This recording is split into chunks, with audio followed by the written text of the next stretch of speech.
Bueno, presento la actividad 2.1 de la asignatura Innovación e Investigación Educativa, que consiste en entrevistar a un profesor innovador. He podido contactar con Fernando Bárcena, que es economista madrileño y que reside desde hace unos años en Asturias, donde ejerce como profesor y subdirector de un colegio concertado de la región. Fernando, ¿nos podrías hacer un breve recorrido de tu trayectoria académica? Bueno, Rafa, en primer lugar, muchas gracias por traerme aquí, por la entrevista. Y nada, ¿qué te voy a contar? Pues mira, yo hice la carrera de Administración y Dirección de Empresas. Un año antes de acabar, cuando estaba en tercero de carrera, pues por motivos familiares tuve que trasladarme a vivir aquí a Asturias y ya comencé a trabajar como becario en el colegio en el que trabajo actualmente. Bueno, comencé como becario, estuve un par de años de becario, dando clase en primaria, en secundaria, probando un poco en todas las etapas, mientras terminaba la carrera en Madrid, ¿no? Que era donde la estaba haciendo, pues la terminé a distancia. Continué en el colegio porque aquello me gustó, continué dando clase sobre todo en las etapas de bachillerato, de economía, de matemáticas, y al poco tiempo pues también, bueno, pues por necesidades del colegio me nombraron subdirector y nada, llevo desde hace 6 años funcionando así, ¿no? Como profesor y como subdirector del colegio. Paramos aquí. Bien, Fernando, muchas gracias. Hay un aspecto que has comentado que me ha llamado poderosamente la atención, y es que, bueno, has hecho, como dijiste, Administración y Dirección de Empresas, que, bueno, desde mi punto de vista es una carrera universitaria que siempre te abre pues un futuro pues muy amplio, muchas posibilidades de cara al futuro. Bien, mi pregunta es, Fernando, ¿por qué te decidiste, o sea, cuál fue el motivo que te llevó a orientar tu futuro profesional hacia la educación?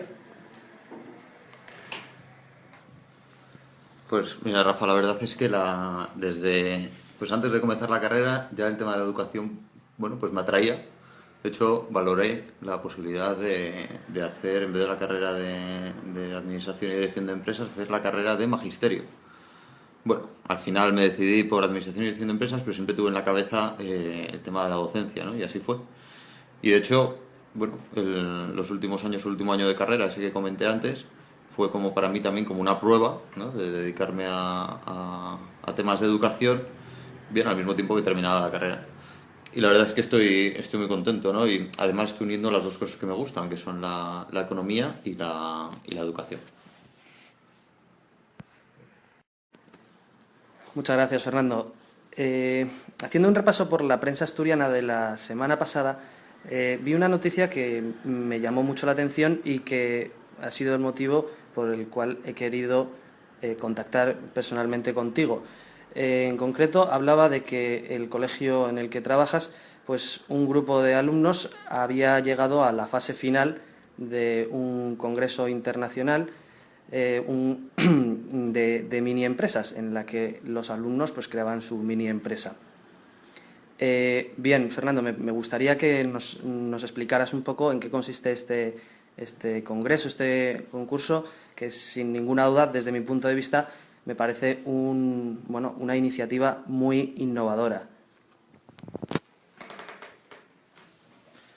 Pues efectivamente, Rafa, precisamente la semana pasada pues estuve en Madrid con un grupo de chavales del colegio, que era una de las mini empresas, ahora cuento un poco el programa, que había pasado pues a la fase final y finalmente quedaron terceras dentro de la competición nacional de mini empresas, en la que participaron más de 500 mini empresas de este curso. Bueno, este programa lo lleva la Fundación Junior Achievements, una fundación americana. Lleva pocos años aquí en España, pero en el resto del mundo funcionando pues con más de un siglo, ¿no? de antigüedad. Esta fundación se dedica a dar formación económica e empresarial y meter el espíritu del emprendimiento en los jóvenes. Entonces pues tienen distintos programas de formación y desde este año pasado, desde mi colegio, pues participamos en un programa que se llama el programa de las mini empresas. Este programa consiste en que un grupo de alumnos forman una mini empresa de forma real, de forma que aprendan también ellos a funcionar o a saber cómo funciona una empresa, pero repito, real, ¿no? ¿Por qué es real? Porque, pues en primer lugar, ellos capitalizan la empresa con la venta de acciones. Bueno, previamente tienen que tener la idea y hacer un plan de negocio y ver qué necesidades de capital tienen. En este caso, pues puedo contar todo relacionándolo con la empresa, la mini empresa, que fue la que quedó tercera, ¿no? Esta mini empresa tuvo la idea de hacer un tipo de llavero muy innovador, en el que las llaves quedaban recogidas y quedaban guardadas de forma compacta, donde se podían llevar, podías llevarlas en el bolsillo, no te hacían agujeros en los bolsillos, no, y al mismo tiempo lo vendían como producto de merchandising. Bien, la idea de ese llavero, pues para llevarlo a cabo, ellos hicieron una primera capitalización de 200 euros.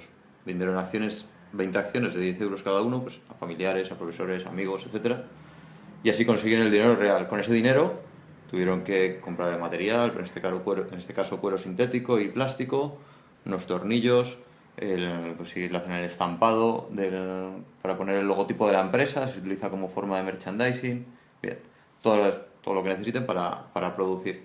Y después hicieron campañas y acciones de ventas, ¿no?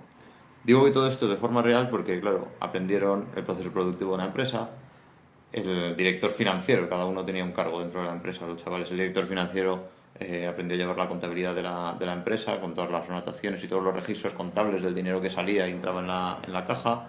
El director de recursos humanos aprendió a hacer nóminas, ellos tenían una nómina simbólica, pero tenían una nómina. El director de marketing aprendió a hacer un plan de marketing y cómo llevarlo a cabo. El director comercial, pues las acciones, las campañas de venta concretas, cómo se iban a llevar, si ponían un cartel, dónde qué público iba a estar dirigido. Y luego un presidente, que era el que coordinaba y dirigía todo, pues en las reuniones y Bien, la verdad es que ha sido una experiencia genial, tanto para los alumnos como para mí, ¿no? ¿Por qué? Porque yo he visto que no ha sido necesario tanta clase pues magistral o clase pues, la de toda la vida, ¿no? Donde el profesor hace una explicación larga de 40 minutos y los alumnos se escuchan y aprenden lo que pueden, sino que ellos han podido poner en práctica de forma real lo que, lógicamente, con una orientación les he ido yo explicando. Y la experiencia ha sido que después de un año pues han aprendido mucho más, han aprendido con más ganas, han aprendido con más ilusión y se les ha quedado mucho más que pues, la otra manera de hacerlo. Para mí, repito, también ha sido una gran experiencia porque me he dado cuenta que o he aprendido otra manera de hacer las cosas que probablemente funcione mejor, ¿no? Y que pues con el paso del tiempo el profesor pienso, ¿no? Que tiene que evolucionar también, los alumnos evolucionan, la sociedad evoluciona, el profesor tiene que evolucionar. Gracias, Fernando. Y esto que nos cuentas es muy interesante, ¿no? Porque a lo largo del curso hemos visto como, bueno, la metodología que en muchas ocasiones se utiliza en la educación actual, pues está un poco anquilosada pues en el siglo XIX, en el siglo XX, ¿no? Y ya vivimos en una sociedad pues que, como has dicho tú, ha evolucionado y la educación tiene que evolucionar a la par que evoluciona la sociedad. Obviamente, pues innovaciones como la que estás contando, ¿no? El Junior Achievement, pues es una ayuda más, ¿no? Para cambiar la metodología educativa. Sin embargo, y aquí es donde quería introducir la pregunta, Fernando, seguro que tú como su director o como profesor del colegio has podido encontrar resistencias, ¿no? Resistencias a innovar, resistencias en definitiva al cambio. Bueno, quería que me hablaras un poco, si es el caso, pues de esta realidad, ¿no? O sea, de si has encontrado o no resistencias a un cambio en la metodología de la enseñanza en secundaria o en bachillerato. Pues mira, Rafa, pienso que bueno, esto pasa en educación y pasa en todo, ¿no? Que los cambios en general siempre a todos nos cuestan. Y cuando nos va bien una cosa o más que nos vaya bien, estamos cómodos con una cosa o ya nos hemos habituado a ello, pues por cómo somos las personas, el cambio siempre cuesta. Pues por la incertidumbre, por el miedo a no saber adaptarse, por el miedo a no saber hacer o por simplemente la perecilla natural que podemos tener a pues tener que trabajar otra vez las cosas, tener que trabajarlas más. Bien. En cuanto a lo que me preguntas y en cuanto a cómo está ahora la sociedad de hoy en día, la educación, los profesores, bien, yo lo que he visto es que este planteamiento que he hecho, que pasa en todos los ámbitos de la vida, pues aquí lógicamente en la educación también ocurre, ¿no? Entonces, cuando hay profesores que pues llevan ya mucho tiempo dando clase, tienen su forma de dar clase, su forma de funcionar, y un cambio pues, siempre les cuesta. Pero con todo también me doy cuenta que, muchas veces cuando ocurre eso, hay que ayudar a ese profesor, o hay que ir con él, o hay que enseñarle ejemplos concretos de cómo ese cambio pues ha ido, o ese cambio que se le propone ha sido para mejor, ha sido tanto para mejor del educando como para mejor del propio profesor, ¿no? Porque al final lo que busca un profesor es que los alumnos que tiene delante atiendan, entiendan y se formen, ¿no? Y aquellos conocimientos que les queremos transmitir, pues efectivamente se los transmitamos. Y un profesor que más quiere que pues hacerlo lo mejor posible para que efectivamente eso ocurra.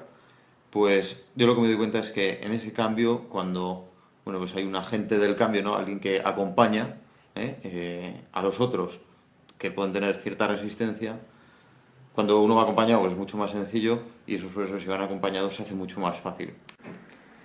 Muchas gracias, Fernando.